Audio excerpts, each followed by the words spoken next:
નમસ્કાર ખેડૂત મિત્રો, ફાર્મિંગ વિથ ભરત યુટ્યુબ ચેનલમાં આપનું હાર્દિક સ્વાગત છે.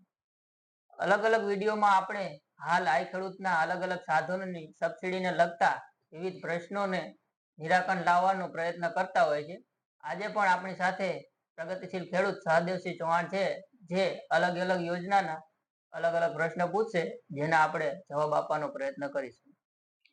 નમસ્કાર ખેડૂત મિત્રો, આજે આપણે આગળના વિડીયોમાં મોબાઈલ ટ્રેક્ટર વિશેની માહિતી જાણી, તો આજે આપણે તાર ફેન્સિંગ વિશેની માહિતી જાણીશું. તો આપણે ખેડૂત મિત્રોને તાર ફેન્સિંગ વિશેની માહિતી થોડીક દો કે યોજનામાં એમાં સહાય ધોરણ શું હોય. તાર ફેન્સિંગ યોજનામાં હાલ તો રનિંગ મીટર દીઠ સહાય મળતી હોય છે, અને એમાં રનિંગ મીટર દીઠ 200 રૂપિયા અથવા 50%, એ બેમાંથી જે ઓછું હોય એ ખેડૂતોને મળવા પાત્ર થતું હોય છે. બરાબર. અને તાર ફેન્સિંગ ખેડૂત મિત્રને કર્યું હોય તો તેને કેટલા વિસ્તારમાં સહાય મળવા પાત્ર છે, કેટલા વીઘામાં ઈ કરી શકે?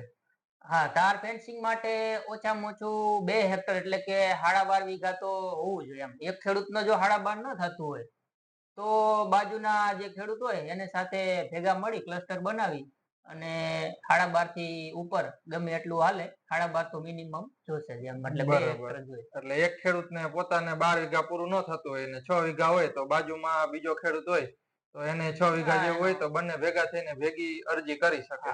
12.5 વીઘા થી ઉપર થવું જોઈએ, 2 હેક્ટર થી વધારે થવું. પોતાનું 12.5 વીઘા હોય તોય ચાલે ને 2-3 ખેડૂત ભેગા થઈને 12.5 વીઘા ઉપર હોય તો ચાલે, અને વધારે 40-50 વીઘા હોય તો 3-4 ખેડૂત થી વધારે ગમે એટલું હાલે તમારે.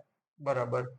અને હવે ખેડૂત મિત્રોને આ ફેન્સિંગ કરવું હોય તો એને કેવું મટીરીયલ વાપરવું જોઈએ અને કેવું મટીરીયલ સરકાર માન્ય ગણે?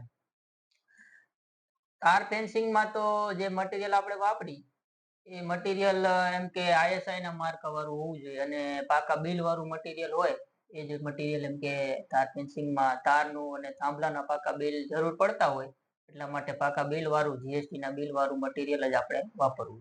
બરાબર. અને ખેડૂત મિત્રને ફેન્સિંગમાં અરજી કર્યા પછી પાસ થઈ ગયું હોય તો એને ઈ 2 થાંભલા વચ્ચેનું અંતર, 2 તાર વચ્ચેનું અંતર ને કઈ રીતના બધું જાળવવું જોઈએ? હવે આ યોજનામાં આપણે 2 થાંભલા વચ્ચે અંતર જોઈએ ને તો વધુમાં વધુ એમ કે 10 ફૂટ લગીનું આપણે અંતર છે, 2.5 મીટર જેવું થાય. એટલે 2.5 મીટર 2 થાંભલા વચ્ચે અંતર હોય છે, એટલે એમાં 25% સરકાર એમ કે છૂટછાટ આપેલી છે, એટલે આપણે 12 ફૂટ લગી નાખીએ કે થાંભલા એમ. અને દર 15 મીટરે એમ કે સહાયક થાંભલા હોય, જે જમીન જેવી હોય એના આધારે એમાં પણ છૂટછાટ આપેલી છે. અને તારની વાત કરી તો તારમાં આપણે 7 આડા તાર અને 2 ચોકડી તરીકે 9 તાર નાખી શકીએ છીએ, અને જો સહાયક જાળી મેકવી હોય તો જાળી પણ મેકી શકે. બરાબર. એટલે ટૂંકમાં થાંભલાની સાઈઝ કેવડી હોવી જોઈએ? કેટલા ફૂટ જમીનમાં ને બહાર કેટલા ફૂટ હોવી જોઈએ?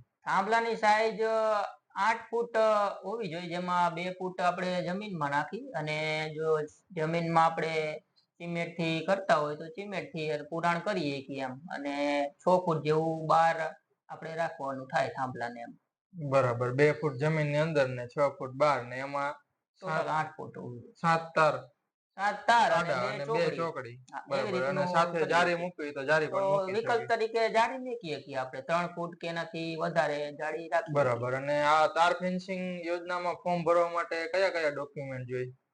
ફોર્મ ભરવામાં તો હાલ આપણે જે જમીનમાં સર્વે નંબરમાં આપણે તાર ફેન્સિંગ કરવા માંગતા હોય એ સર્વે નંબર આપણી જોડે હોવા જોઈએ, અને આધાર કાર્ડ અને બેંક પાસબુક ફોર્મ ભરવામાં જોઈએ. પછી જ્યારે અરજી પાસ થાય પછી જે ડોક્યુમેન્ટ જરૂર પડતી હોય એમાં આપણે જે જનરલી આ 7/12 8 આધાર કાર્ડ, બેંક પાસબુક તો જરૂર છે જ.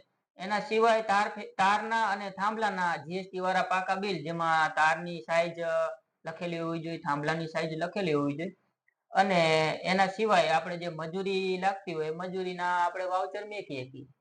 બરાબર. મજૂરી જે કઈ પણ ખાડા કરવાની કે થાંભલા ઉભા કરવાની લાગતી હોય. અને આપણે આના કોઈ ડીલર હોય છે આપણે તાર ને થાંભલા લેવાના, કે પછી તમે કોઈ પણ જગ્યાએ ખેડૂત લઈ શકે? ના ના, ખેડૂતને જે યોગ્ય લાગે અહીંયાથી લઈ શકે, પણ એને જે જ્યાંથી ખરીદી કરતા હોય અહીંયાથી એમ કે આ તારના આઈએસઆઈ વાળા તાર હોવા જોઈએ, અને જીએસટી વાળા પાકા બિલ હોવા જોઈએ થાંભલા અને તારના. બરાબર. અને મંજૂરી મળી ગયા પછી બધા ડોક્યુમેન્ટ સબમિટ કરી દે પછી કોઈ સ્થળ ચકાસણી કરવા માટે આવે કે એવું કઈ હોય છે આગળ? હા, મંજૂરી મળી જાય તાર ફેન્સિંગ તમે બનાવી લ્યો. 60 દિવસનો સમયગાળો આપે, મંજૂરી મળે અહીંયાથી તાર ફેન્સિંગ બનાવવા માટે જનરલી 60 દિવસનો સમયગાળો મળતો હોય.